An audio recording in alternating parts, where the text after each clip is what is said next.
There's a moment, a precise and identifiable moment, in every large-scale infrastructure failure, when the ordinary becomes the unsurvivable. It does not announce itself with sirens or broadcasts. It does not arrive with a countdown. It arrives in silence. The tap runs slow, then slower, then stops. And in that silence, something fundamental shifts in the calculus of human survival. Water, the molecule that constitutes roughly 60% of your body mass, the compound without which your kidneys begin to fail within 72 hours, the liquid your brain requires in constant supply just to maintain basic electrochemical function, is suddenly completely, terrifyingly absent.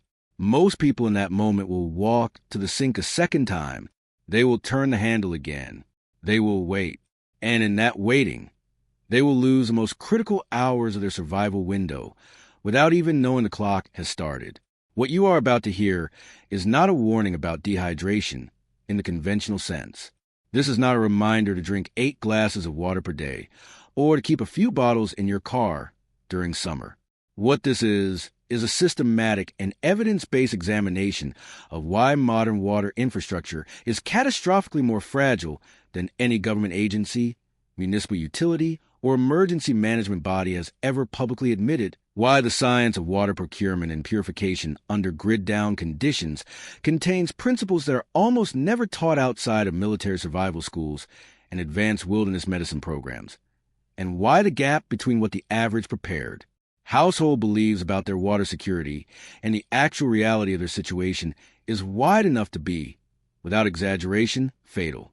The modern municipal water system is an engineering marvel that most people interact with every single day without any understanding of how it actually functions. Turn on a tap and water flows. That simplicity is an illusion constructed on top of an extraordinarily complex, energy-dependent, chemically maintained, and electronically monitored system that has more single points of failure than almost any other piece of critical infrastructure in the developed world. To understand why grid-down scenarios are so immediately and lethally dangerous from a water perspective, you have to understand what is actually happening behind that tap. Water does not simply sit in a reservoir and flow by gravity into your home. In most urban and suburban systems, water is actively pumped, often multiple times, through a network of treatment facilities, chemical dosing stations, pressure regulation systems, and distribution networks that span hundreds of miles. Every single one of those pumps runs on electricity. Every single chemical dosing system runs on electricity. Every monitoring station, every pressure sensor, every automated valve controller, electricity. The moment grid power fails across a wide area, the municipal water system does not pause. It begins dying, and it begins dying fast.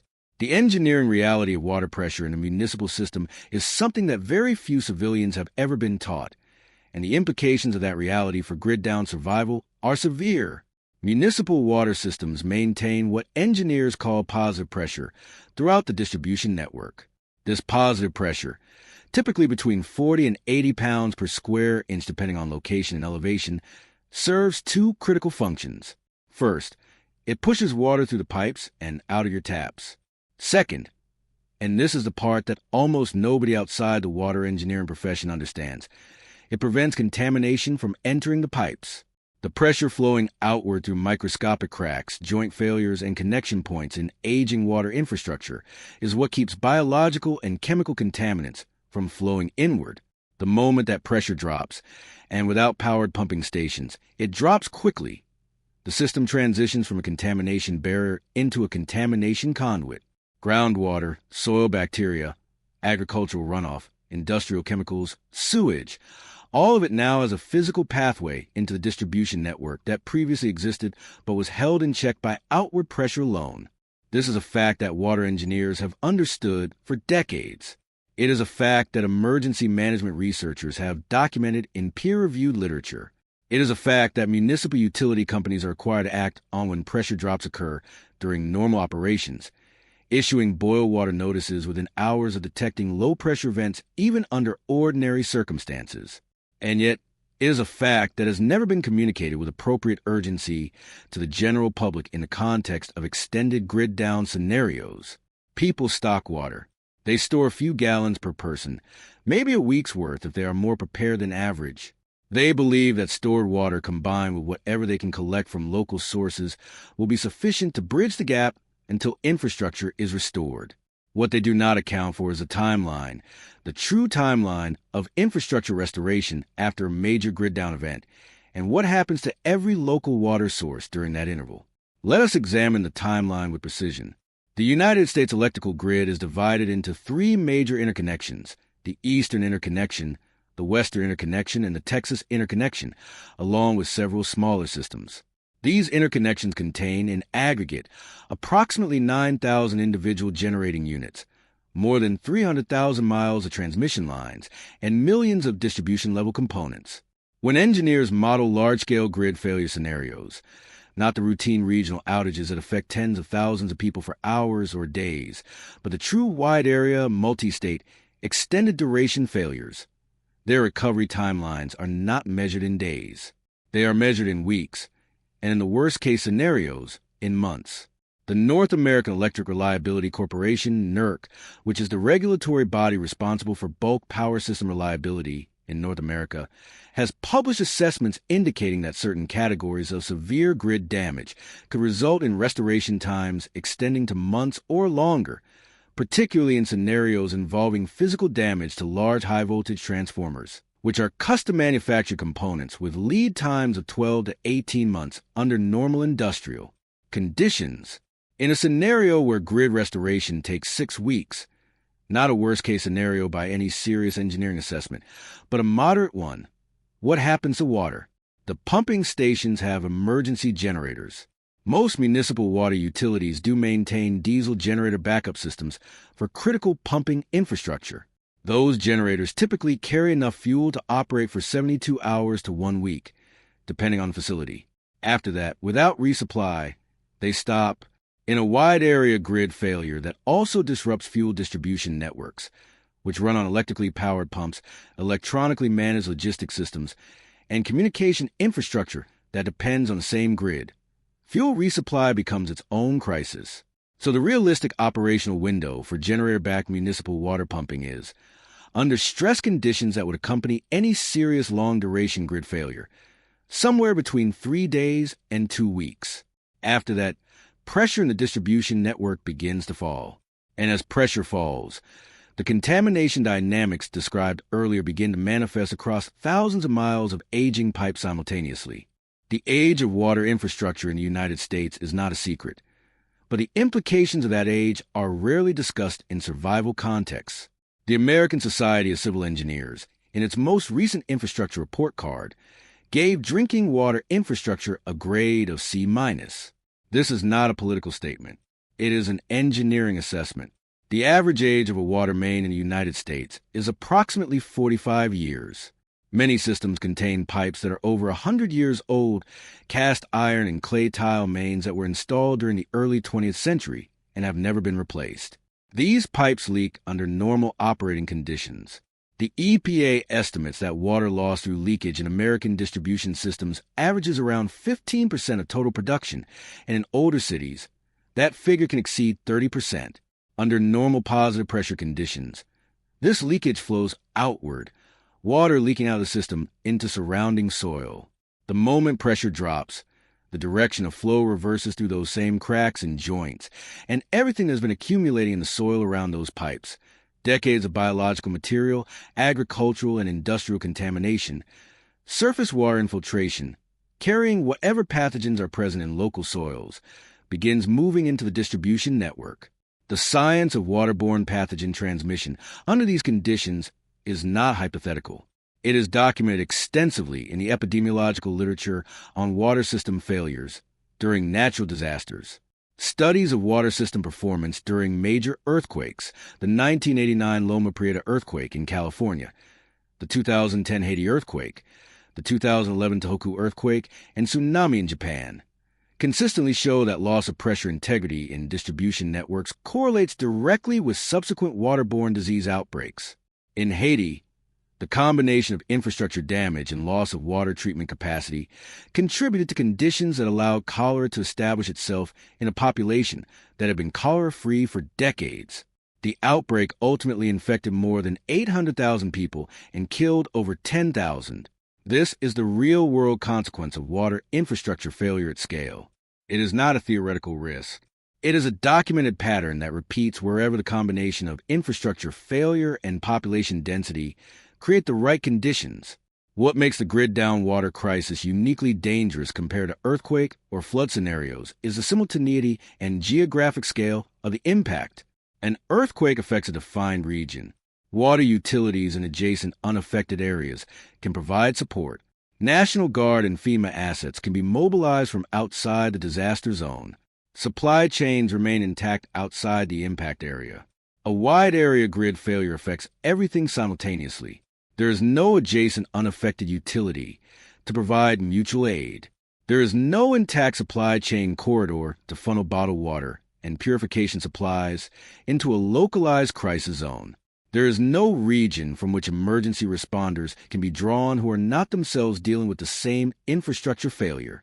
The mutual aid systems that emergency management professionals rely on as a fundamental assumption of their response planning simply do not function when the crisis is not regional but continental.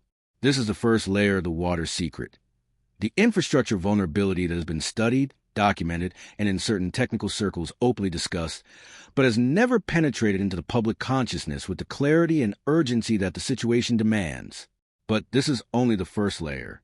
Because even if you fully understand and accept the infrastructure vulnerability, even if you have taken steps to store water and identify collection sources, even if you have purchased filtration systems and purification tablets, there's a second layer of the water problem that is far less understood and far more dangerous.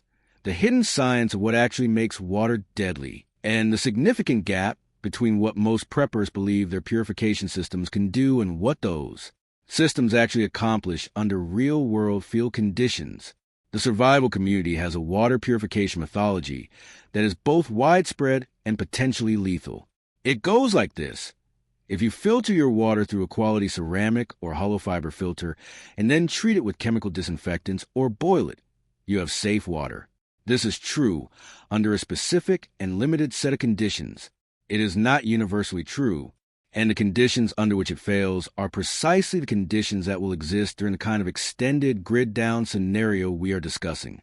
To understand why, you need to understand the actual science of water contamination, which is not simply the presence of biological pathogens, but encompasses a spectrum of contaminant categories that require fundamentally different treatment approaches and that interact with each other in ways that can defeat even well-implemented purification protocols.